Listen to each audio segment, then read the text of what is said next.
Every great startup idea begins with a minimum viable product, the MVP. But what if that first step is quietly inflating your budget by an average of 35%? It gets worse.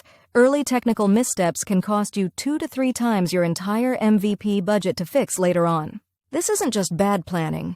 These are predictable pitfalls known as the MVP trap. We will now expose the 5 biggest traps and give you a practical blueprint to build an impactful MVP on budget. The core misunderstanding is thinking an MVP is a smaller version of your final product. This leads directly to overbuilding. This requires a fundamental mindset shift. An MVP's primary purpose isn't immediate profit. Its goal is validated learning.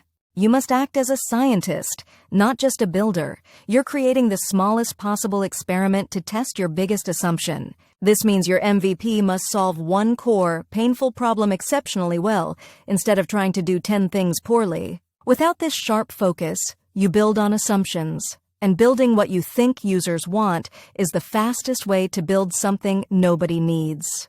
So, how do you find that one core problem and prove it's real before you spend a single dollar on code? The answer is a simple but powerful loop. Build, measure, learn. This is not about building a product, it's about building to learn. This works because it forces you to test your riskiest beliefs first, when the cost of being wrong is almost zero. This cycle is often ignored because of the "if you build it, they will come" myth. But an MVP with no users is a failed experiment. The other saboteur is fear of launching something imperfect. This leads to endless polishing cycles, burning cash while you wait. To fight this, use a system. A framework like Moscow W forces ruthless focus on only the must-have features for your learning goal. So ask yourself, is your current plan designed to launch a product, or is it designed to answer a single specific question? Now for the most powerful budget-saving method, running the build, measure, learn cycle without writing a single line of code. Case Study 1, Dropbox. Instead of building the tech, the founder made a simple video showing how it would work. The sign-up list exploded to 75,000 people. Case Study 2, Buffer. A simple landing page described the product. Clicking pricing revealed a sign-up form. Enough emails proved the idea was a winner. Case Study 3, Zappos. To test if people would buy shoes online, the founder posted photos from local stores. When an order came in, he bought and shipped them himself. Each of these founders didn't test their technology. They tested market demand first, saving millions in development that could have been wasted. But even with a validated idea, hidden costs can sink you.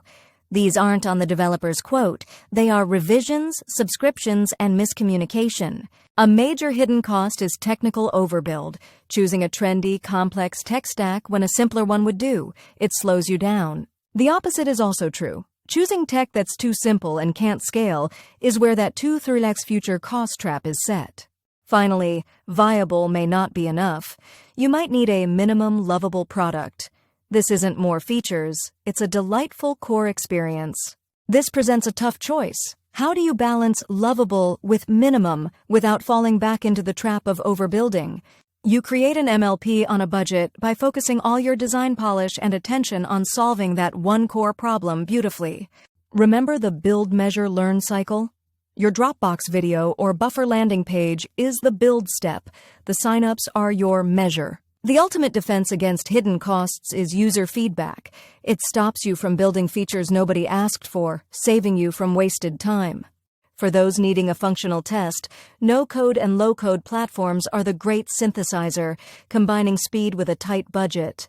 Avoiding the MVP trap isn't about finding a cheaper developer. It's a mindset shift.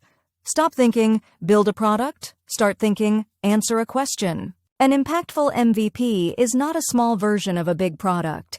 It is the fastest, cheapest experiment to learn if you should build the big product at all. Your first step? Before you build anything, define your success metric. Is it 100 signups, 10 pre-orders? Know what a win looks like. Stop building in the dark. Stop perfecting something nobody has asked for. Escape the trap. Start learning and build something that matters.